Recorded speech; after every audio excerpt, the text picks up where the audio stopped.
So hello guys, welcome back to my channel. आज आप लोगों को मैं बताने वाला हूँ रोलिंग फ्रिक्शन क्या होता है। और रोलिंग फ्रिक्शन के बारे में आज हम लोग केवल और केवल कंसेप्ट देखेंगे कि रोलिंग फ्रिक्शन होता क्या है, रोलिंग फ्रिक्शन एक्चुअल में आता कैसे है और रोलिंग रेसिस्टेंस क्या होता है, इसके बारे में हम लोग जानेंगे। और साथ ही साथ जो बेसिक कंसेप्ट होते हैं रोलिंग के फ्रिक्शन के क्वेश्चन को डील करने के लिए, उसके बारे में हम लोग आज इस वीडियो में डिटेल्स में जानेंगे।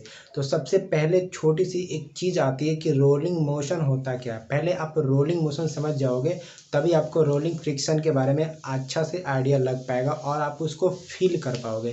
तो चलिए, सबसे पहले बोर्ड पे मैंने लिख रखा है यहाँ पे कि रोलिंग मोशन क्या है, उसको समझते हैं। फिर समझेंगे हम लोग कि रोलिंग मोशन से ही रोलिंग फ्रिक्शन का डेवलपमेंट होता है, तो उसके बारे में हम लोग डील करेंगे। तो सबसे पहले हम समझाने की कोशिश करेंगे आपको कि रोलिंग मोशन क्या होता है। तो जैसे कि आपको यहाँ पे बोर्ड पे दिख रहा होगा कि मैंने लिखा है कि यहाँ पे रोलिंग मोशन। तो रोलिंग मोशन का मैंने यहाँ पे डिफिनेशन लिखा है कि इफ ए सर्कुलर बॉडी, ठीक है, कोई भी एक सर्कुलर बॉडी रहेगा, ठीक है, जैसे कि आपको मैंने एग्जाम्पल पे लिखा है कि सिलेंडर हो गया, ड्रम हो गया, ठीक है, या रोलर हो गया, या डिस्क हो गया, स्फीयर हो गया। यही तो ऐसी चीज़ है जो कि क्या होते हैं, एक मतलब कि वो एक सर्कुलर शेप में होते हैं। तो जो भी सर्कुलर शेप में कोई भी एक बॉडी होगा, जैसे cylinder, drum, roller, disc, sphere, ये सब जो होंगे वो क्या होगा, रोटेट करेंगे। क्या करेंगे? रोटेट करेंगे। जैसे कि ये हो गया तो ये क्या करेगा, रोटेट करेगा। रोटेट करेगा अबाउट इट्स ऑन एक्सिस, ठीक है, अपने एक्सिस के अबाउट। जैसे कि ये कोई बॉडी होगा तो ये इसका एक एक्सिस होगा, ठीक है, इसको मैं एक्सिस मान रहा हूँ, जिसके अबाउट ये शाफ्ट जिसको बोलते हैं, ठीक है, ये शाफ्ट होगा जिससे कि ये एक जगह फिक्स होगा और ये अपने एक्सिस पे रोल करेगा। तो क्या होगा, ऑन एक्सिस। तो अपने एक्सिस के अबाउट ये क्या करेगा, रोटेट करेगा। और साथ ही साथ देखिए अपने एक्सिस के अबाउट एंड ट्रांसलेट, ठीक है, और अबाउट जो है अपने एक्सिस के अबाउट क्या करेगा, रोटेट करेगा। और देखिए यहाँ पे ट्रांसलेट करेगा। यानी कि दो चीज़ें आपको समझने पड़ेंगे। पहला ये क्या करेगा, रोटेट करेगा, दूसरा ट्रांसलेट होगा। ट्रांसलेट का मतलब आपको सिंपल समझा दूं कि ये बॉडी यहाँ पे ये रोल भी करेगा और ट्रांसलेट भी करेगा। मतलब कि ये ट्रांसलेट मतलब यहाँ से चल चलते इधर की तरफ यहाँ पे मूव कर गया है, और यहाँ पे मूव करने के साथ साथ ये रोल भी कर रहा है, ये एक तरीका से ये रोटेट भी कर रहा है, ठीक है। तो उस तरीका के मोशन को हम लोग क्या बोलेंगे, रोलिंग मोशन बोलेंगे। यानी कि यहाँ पे दो चीज़ आते हैं एक्चुअली में। एक तो आता है ट्रांसलेट, जैसे कि यहाँ पे एक स्फीयर रखा हुआ है, ठीक है, ये कोई सर्कुलर डिस्क रखा हुआ है समझ लीजिए आप।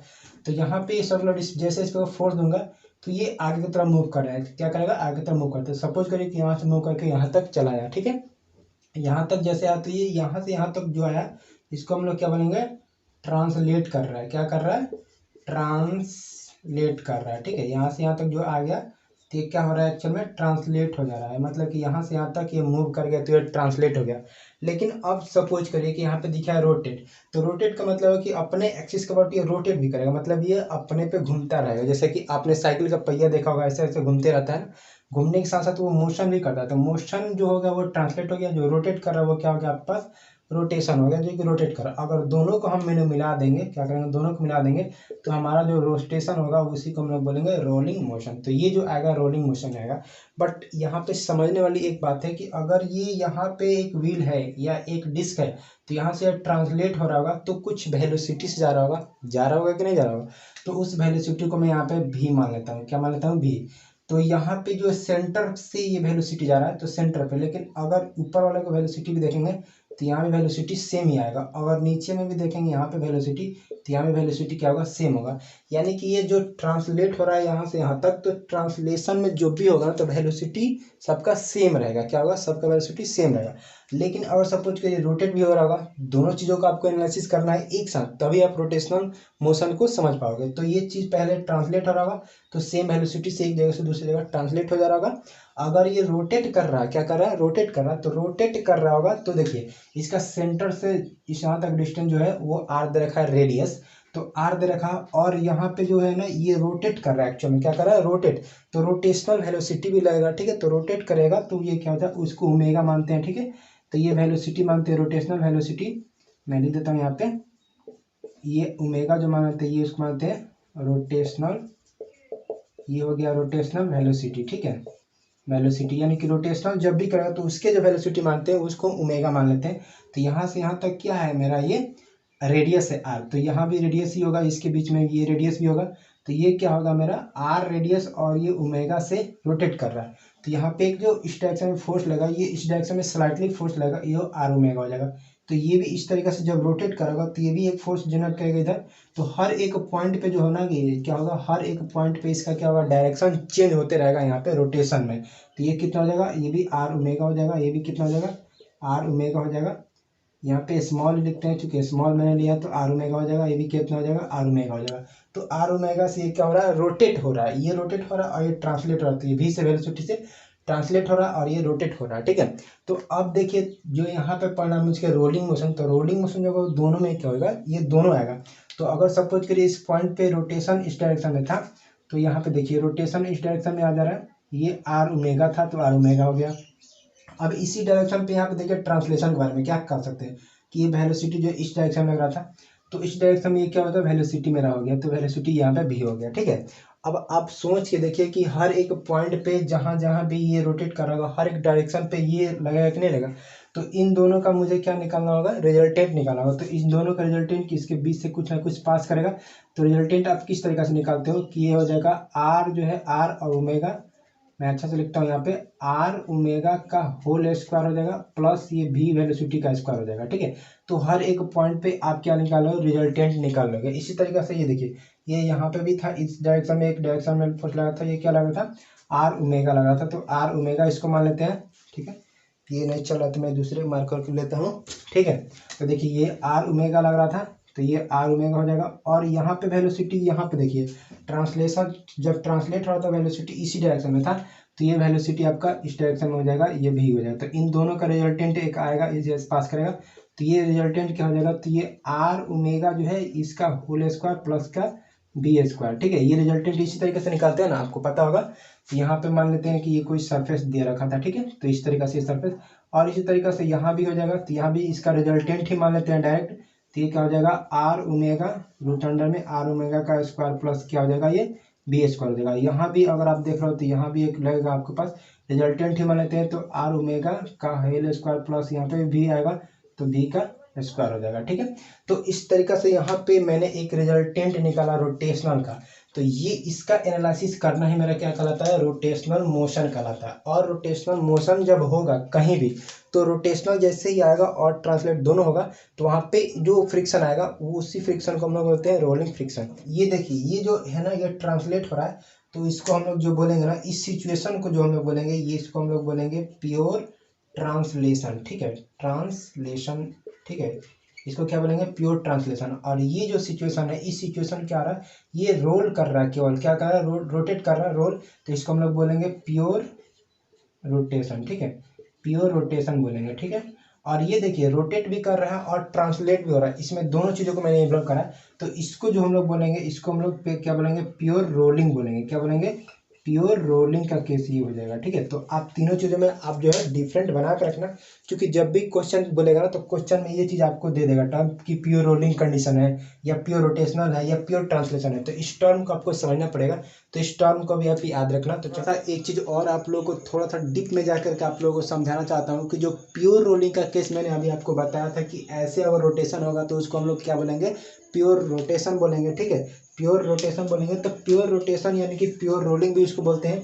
तो प्योर जो रोलिंग होगा मेरा, तो उसमें कुछ चीज़ों को हमको समझना पड़ेगा, जो कि फर्दर जब हम लोग पढ़ेंगे रोलिंग फ्रिक्शन, तो उसमें थोड़ा सा डेरिवेशन के लिए इसका यूज होता है। तो इसको मैं चाहता हूँ कि आपको क्लियर कर दूँ। तो गाइस मैं सबसे पहले आपको बता दूं कि ये जो मेरा कंडीशन था, इस कंडीशन को मैंने आपको नाम दिया था। वो नाम क्या दिया था, मैंने आपको बताया था कि ये जो केस बन जाता है, ये प्योर रोलिंग का केस बन जाता है, ठीक है, प्योर रोलिंग का केस बन जाता है। तो प्योर रोलिंग के केस में आपको मैं बताना चाहता हूँ कि प्योर रोलिंग का जब भी केस आएगा, तो आप सपोज करिए कि प्योर रोलिंग है, तो ये क्या होगा, एक्सिस के अबाउट रोटेट भी हो रहा होगा और साथ ही साथ ट्रांसलेट भी हो रहा होगा। दोनों चीज़ हो रहा होगा कि नहीं हो रहा, तो दोनों चीज़ हो रहा होगा। तो इस केस में आपको ध्यान रखना है कि इस पॉइंट जो दे रखा था, ये जो रोटेट हो रहा है जिसके अबाउट, वो पॉइंट जो रहा उसको मैं सी मान लेता हूँ। और ग्राउंड से जो पॉइंट टच कर रहा होगा, ये मैं ग्राउंड मान रहा हूँ, ठीक है। तो इस जो ग्राउंड से टच कर रहा होगा, इस ग्राउंड से जो टच कर रहा होगा पॉइंट, ये व्हील का ये डिस्क मान लेते हैं, क्या मान लेते हैं, व्हील या डिस्क कुछ भी मान सकते हैं। तो ये जो पॉइंट टच कर रहा होगा, इस पॉइंट को पी मानते हैं। और इसके जस्ट सामने जो सबसे टॉप मोस्ट पॉइंट है उसको क्यू मान लेते हैं। तो अभी सभी जगह का हम रोटेशन निकालते हैं कितना रोटेट कर रहा होगा, तो ये आर ओमेगा से रोटेट कर रहा होगा। यहाँ पे जो मैंने आर लिया था ये आपका डिस्टेंस था, तो जो कि सेंटर से डिस्टेंस दिखा था आर, जो कि रेडियस हम बोल रहे थे, ठीक है। तो ये आर दिखा था और ओमेगा इसका रोटेशनल वेलोसिटी ले रहा था, तो ये चीज़ मैंने आपको बताया था, ठीक है। तो ये जो एक्सीलरेशन जो रोटेट हो रहा होगा तो किस वेलोसिटी से रोटेट हो रहा होगा, तो उस वेलोसिटी को मैंने यहाँ पे भी मान लिया है। तो अभी मैं चाहता हूँ कि आप अगर चाहो तो जो यहाँ पे है ना ये जो P पॉइंट है उस P पॉइंट का आप वेलोसिटी निकालोगे तो वो वेलोसिटी कितना आएगा विथ रिस्पेक्ट टू ग्राउंड, ठीक है। आप ध्यान देना कि ग्राउंड के रिस्पेक्ट में आपको इस P का क्या निकालना है, वेलोसिटी निकालना है। तो उसको मैं निकालना चाहता हूँ एक्चुअली, बट उसके पहले मैं आपको एज्यूम करके बताता हूँ कि ये जो वेलोसिटी दे रखा है ये सेंटर से जो वेलोसिटी हम लोग ले रहे हैं उस वेलोसिटी कितना ले रहे हैं हम लोग, v ले रहे हैं। तो इसी को मैंने यहाँ पे लिखा है कि v जो c है यानी कि वेलोसिटी ऑफ सेंटर पॉइंट, आप मार्क लेना अगर नोट्स बनाते होगा तो velocity of centre point with respect to ground. तो ग्राउंड के रिस्पेक्ट में जो सेंटर का वेलोसिटी ले रहा है वो कितना ले रहा है हम लोग, v ले रहे हैं। तो इसी को मैंने यहाँ पे लीड कर लिया, मान लिया है, ठीक है। अगर देखिए ये मैंने मान लिया, अब मैं चाहता हूँ कि जो P पॉइंट है उसका वेलोसिटी निकालना चाहता हूँ विथ रिस्पेक्ट टू ग्राउंड। किसके ग्राउंड के रिस्पेक्ट में P का वेलोसिटी निकालना चाहता हूँ। तो इसके लिए इक्वेशन बन जाएगा वेलोसिटी जो होगा P का निकालना चाहता हूँ विथ रिस्पेक्ट टू, पहले सेंटर लेंगे क्योंकि ट्रांसलेट जो होगा वो सेंटर पे ही वेलोसिटी हम लोग पास दिया रहेगा।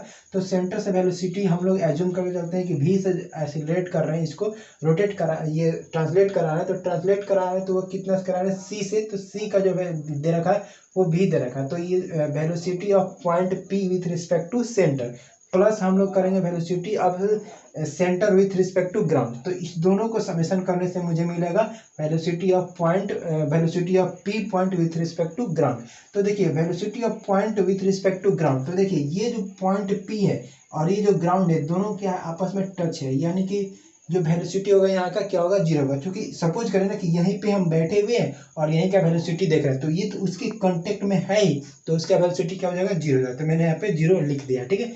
अब देखिए velocity of centre, velocity of P point with respect to centre. तो सेंटर से देखिए, सेंटर से कितना बना रहा है, ये रेडियस बना रहा था, r बनाएगा, और यहाँ से जो लग रहा है ये क्या लग रहा है, आर ओमेगा लग रहा है, ठीक है। तो यहाँ से जो फोर्स लग रहा है वो क्या लग रहा है, आर ओमेगा। तो इसी को मैंने यहाँ पे आर ओमेगा, और ये एंटी क्लॉकवाइज जा रहा है तो इसको मैंने नेगेटिव माना, और ये जो भी जो है इधर जा रहा था ये क्लॉकवाइज देगा तो इसको मैं क्या मानूंगा, पॉजिटिव मानूंगा। तो ये कैलकुलेशन करिएगा तो आपको ये देखिए माइनस में तो इधर आएगा तो क्या हो जाएगा, पॉजिटिव हो जाएगा, ठीक है। तो इसको पॉजिटिव लिखते हैं और ये जो हो जाएगा आर ओमेगा के बराबर हो जाएगा v, ठीक है। यानी कि मैं बोल सकता हूँ कि v बराबर आर ओमेगा यहाँ पे बोल सकता हूँ।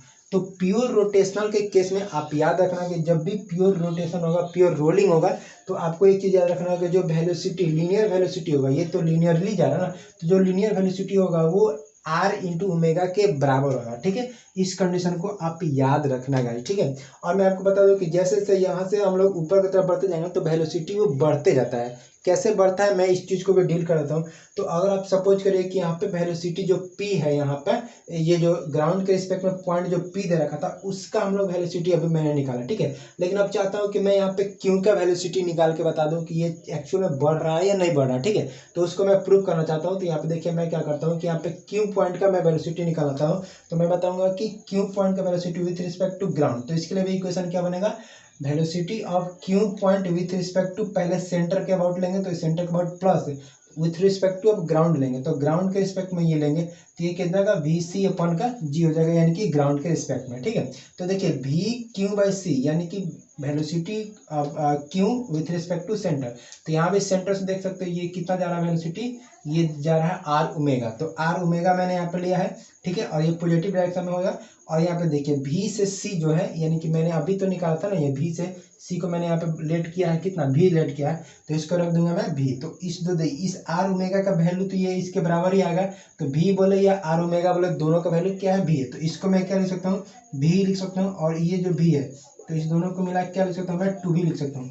यानी कि यहाँ पे जो वेलोसिटी आ जाएगा वो कितना आ जाएगा, 2V आ जाएगा, ठीक है। और यहाँ का वेलोसिटी कितना आ रहा था, भी आ रहा था, और यहाँ का वेलोसिटी आपको कितना आएगा विथ रिस्पेक्ट टू ग्राउंड, ये तो जीरो ही रहेगा। तो अब आप देखना यहाँ का वेलोसिटी जीरो, यहाँ भी और यहाँ पे टू भी। तो जैसे हम ऊपर बढ़ रहे हैं तो वेलोसिटी क्या हो रहा है, बढ़ते जा रहा है। ठीक है, तो इस तरीके से हम बोल सकते हैं कि प्योर रोलिंग के केस में हम लोग बोल सकते हैं कि इस कंडीशन को आप सेटिस्फाई कर सकता है, यानी कि इसको आप याद रखना। तो वेलोसिटी जब भी होगा तो आर इंटू ओमेगा के बराबर होगा। ठीक है, अगर आर ओमेगा के बराबर है तो अगर जो यहाँ पे ये जो वेलोसिटी उसको एक्सेलरेशन में कन्वर्ट करें तो हम लोग क्या लिख सकते हैं, ए बराबर लिख सकते हैं कि नहीं, ये आर है तो आर ही रहेगा। और रोटेशन के लिए यहाँ पे भी ओमेगा लिए थे। ठीक है, लेकिन अगर रोटेशन हो रहा तो रोटेशन का एक्सेलरेशन लेंगे तो क्या हो जाएगा, अल्फा हो जाता है। तो यहाँ से इस कंडीशन को भी आप यहाँ पे मैच कर सकते हो। तो ये दोनों कंडीशन आप याद रखना, बस इतना मैं बोलना चाह रहा हूँ।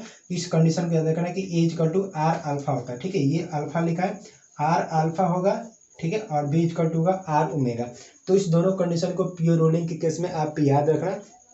तो इस चीज़ को मैंने डील किया। अब चलिए हम लोग पढ़ते हैं कि फ्रिक्शन जो है, रोलिंग फ्रिक्शन, वो उसका डिफिनेशन क्या होगा, और प्योर रोलिंग के केस में हम लोग कैसे हम लोग फाइंड आउट करेंगे रोलिंग फ्रिक्शन। तो चलिए अब हम वीडियो को कंटिन्यू करते हैं। सो ऑल राइट गाइज, अब हम लोग बात कर लेते हैं कि रोलिंग फ्रिक्शन एक्चुअल में होता क्या, और रोलिंग फ्रिक्शन आता कैसे, और रोलिंग फ्रिक्शन के प्रॉब्लम को सॉल्व करने के लिए न्यूमेरिकल जो सॉल्व हम लोग करेंगे उसमें फॉर्मूले कौन कौन से यूज होंगे, इन सभी का डिटेल्स यहाँ से आपको मिलेगा। तो वीडियो को बिल्कुल भी स्किप मत करिएगा, क्योंकि ये वीडियो आपके लिए बहुत इंपॉर्टेंट हो सकता है। आपके मैंने यहाँ पे लिखा है कि रोलिंग फ्रिक्शन होता क्या है। तो देखिए मैंने यहाँ पे डिफिनेशन लिख रहा है कि द फोर्स, ठीक है, ऐसा फोर्स जो कि रेसिस्टिंग करेगा the motion of A rolling body. इस पॉइंट को आप ध्यान देना, रोलिंग बॉडी जो भी कर रहा होगा, जो भी बॉडी रोलिंग कर रहा होगा। अब रोलिंग में कौन सी रोलिंग, तो प्योर रोटेशनल की केस में बात कर रहा हूँ कि प्योर रोलिंग कर रहा होगा। तो जो बॉडी प्योर रोलिंग कर रहा होगा ऑन ए सरफेस, जो सरफेस पे कर रहा होगा, उसका अपोज करने के लिए जो रेसिस्टिंग मोशन का काम करेगा, कोई भी एक फोर्स जो लगेगा जो कि रेसिस्ट करेगा उस मोशन को उस सरफेस पे, उसी को हम लोग क्या बोलेंगे, रोलिंग फ्रिक्शन बोलेंगे, या उसी को हम लोग रोलिंग रेसिस्टेंस भी बोलेंगे। तो यहाँ पे दो टर्म आता है गाइस, आप ध्यान देना।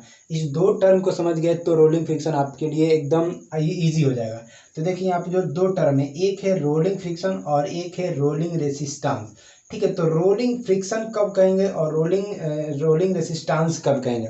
तो गाइस आप सपोज करिए कि कोई भी एक बॉडी है जो कि रोटेट कर रहा है और साथ ही साथ ट्रांसलेट भी कर रहा है, तो उसमें जो कंसेप्ट यूज हुआ वो होगा रोलिंग फ्रिक्शन।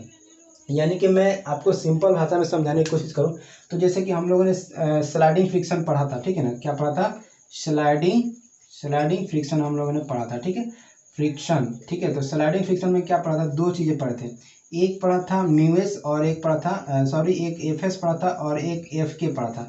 यानी कि स्टैटिक फ्रिक्शन मैंने पढ़ाया था और एक काइनेमेटिक्स फ्रिक्शन पढ़ाया था। ठीक है, तो इस दो चीज़ों को आप समझिए। यहाँ पे क्या चीज़ है कि अगर बॉडी रेस्ट में है, मतलब जस्ट अबाउट टू मूव है, या इम्पेंडिंग मोशन भी उसको बोलते हैं, तो ये जस्ट अबाउट टू मोशन है यानी कि इम्पेंडिंग मोशन है, तो हम लोग क्या लेते थे, स्टैटिक फ्रिक्शन को निकालते थे।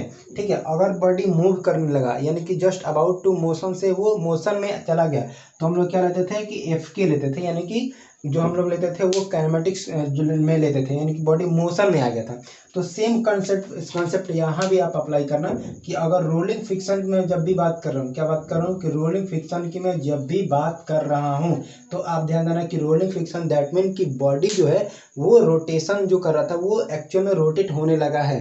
ठीक है ना, तो ये क्या कर रहा है, बॉडी जो है रोटेट होने लगा है। लेकिन रोलिंग रेसिस्टेंस की मैं बात कर रहा हूँ, क्या मैं बात कर रहा हूँ कि रोलिंग रेसिस्टेंस की मैं जब भी बात करूंगा तो रोलिंग रेसिस्टेंस का मतलब है कि जस्ट रोटेट नहीं हुआ है, रोटेट होने ही वाला है, यानी कि जस्ट अबाउट टू रोटेट होने वाला है, जस्ट अबाउट टू रोटेट, यानी कि इम्पेंडिंग मोशन में, इम्पेंडिंग रोलिंग में है, यानी कि इस कंडीशन में। तो मैं आपको समझा दूं कि अगर देखिए रोलिंग जस्ट होने ही वाला है, हुआ नहीं है लेकिन एक्चुअल में होने ही वाला है, तो उस केस में आप क्या करिएगा कि बॉडी जो है रोटेट नहीं हो रहा होगा, यानी कि वो स्टैटिक में होगा।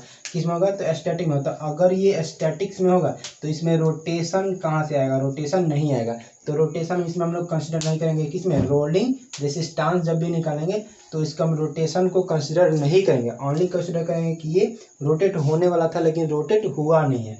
तो इस केस में हमको रोटेशन नहीं लेना है। तो रोटेशन नहीं लेना है दैट मीन आपको क्या, एक कोई फोर्स लग रहा होगा, ठीक है, तो उस फोर्स जो लग रहा होगा वो रोटेट करना चाह रहा होगा लेकिन रोटेट नहीं हुआ होगा। तो रोटेट नहीं हुआ होगा दैट मीन कि स्टैटिक्स के लिए ये सिमिलर हो सकता है। तो इसका रिलेशन आप किससे समझ सकते हो, स्टैटिक फ्रिक्शन से समझ सकते हो। और इसका रिलेशन आपको समझना होगा तो आप जो है इसका समझ सकते हो रोलिंग फ्रिक्शन से, ठीक है। तो रोलिंग रेसिस्टेंस को मैं यहाँ पे जनरली जो डिनोट करूँगा उसको मैं एफ आर लिखूंगा, ठीक है, एफ आर यानी कि रोलिंग रेसिस्टेंस हो गया। और इसको मैं जो डिनोट करूँगा इसको लिखूंगा मैं रोलिंग फ्रिक्शन है, तो मैं इसको कैपिटल में एफ लिखता हूँ, ठीक है, कैपिटल में एफ लिख देता हूँ इसको।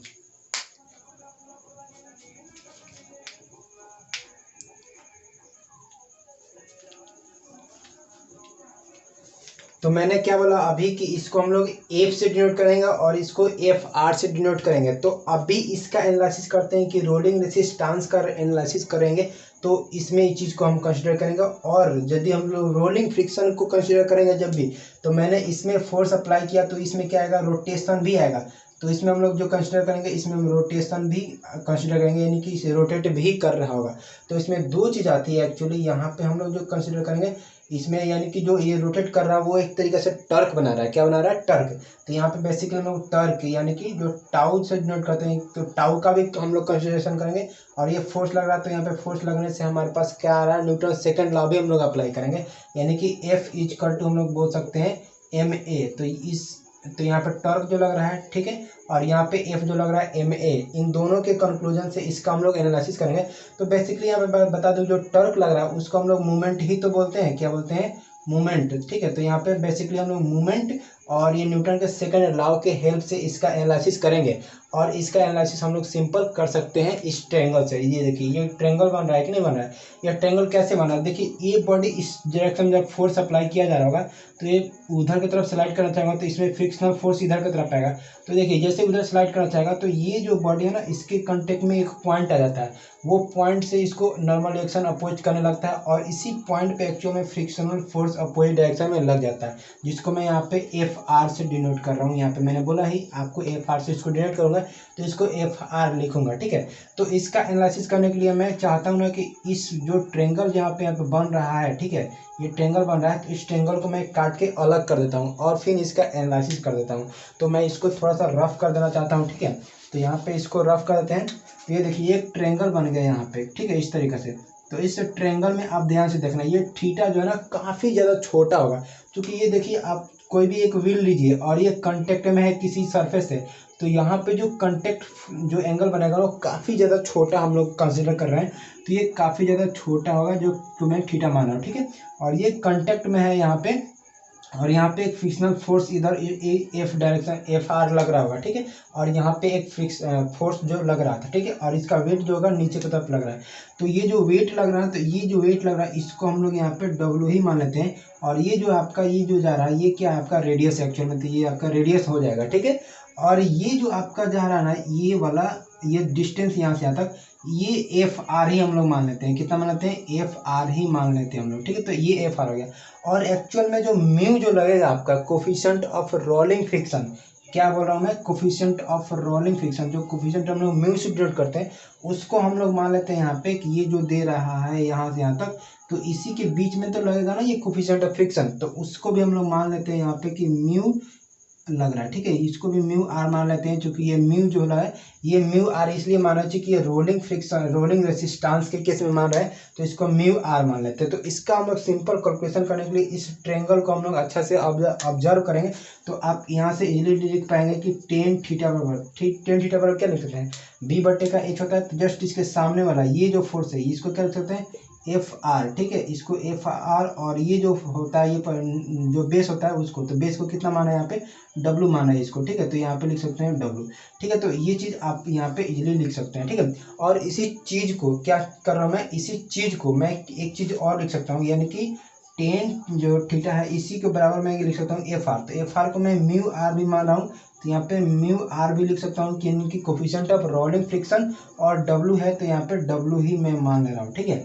तो इस तरीके से यहाँ पे आप इस चीज़ को लिख सकते हो, ठीक है। कोई हम लोग एक चीज़ और लिख सकते हैं कि ये यहाँ पे देखिए जो यहाँ पे जो डब्लू है यहाँ से यहाँ तक के दूरी को ही तो हम लोग डब्लू ले रहे हैं ना, यानी कि ये जो दूरी है इस आर के बराबर भी हो जाएगा कि नहीं, सेंटर से ये पॉइंट का दूरी और सेंटर से इस पॉइंट का दूरी, तो ये दोनों आपस में बराबर हो जाएगा, यानी कि इसको हम लोग आर भी तो लिख सकते हैं ना, तो यहाँ पे आर भी लिख सकते हैं। तो मैं चाहता हूँ कि इसको थोड़ा सा और अच्छा से आप लोग के एनालिसिस करके दिखाऊं। तो मैं इसको थोड़ा सा यहाँ पे रफ करता हूँ, और इस जो पोर्शन का मैंने अभी मिटा दिया है, इस पोर्शन को हम लोग आगे चल के इसका थोड़ा सा और भी हम लोग सोल्यूशन करेंगे कि अगर बॉडी जो है मोशन में चला जाता है, रोटेशन मोशन में चला जाता है, तो उसका एनालिसिस भी हम लोग करेंगे। अभी रोलिंग रेसिस्टेंस का हम लोग एनालिसिस कर लेते हैं।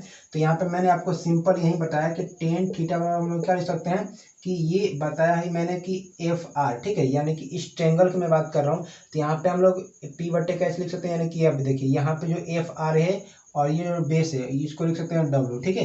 तो इसी चीज को हम लोग एक चीज और लिख सकते हैं, क्या लिखते हैं, एफ आर है। तो एफ आर को मैंने यहाँ पे क्या बोला कि एफ आर को म्यू आर भी आप मान लो, क्योंकि म्यू आर जो आएगा इसी के बीच में, इसके बीच में घर्षण होने पे ही वो फ्रिक्शनल फोर्स देगा। तो उसको भी मैं यहाँ पे क्या मान रहा हूँ, म्यू आर मान ले रहा हूँ, ठीक है। तो मैं क्या बोल सकता हूँ कि एफ आर को म्यू आर भी लिख सकता हूँ। तो एफ आर को हम लोग क्या लिख सकते हैं कि म्यू आर भी लिख सकते हैं, ठीक है। और ये जो डब्ल्यू है यहाँ से यहाँ तक मैंने अभी क्या बताया कि ये तो जो रेडियस होगा वो उसी के बराबर होगा, तो इसको रेडियस भी हम लोग लिख सकते हैं, ठीक है। तो कुछ इस तरीके से होता है। टेन थीटा को अगर मैं स्किप कर दूं, इस दोनों को हम लोग सॉल्व करने की कोशिश करें, इन दोनों को, तो इन दोनों को सॉल्व करके मैं यहाँ पे एफ आर का वैल्यू निकाल सकता हूँ।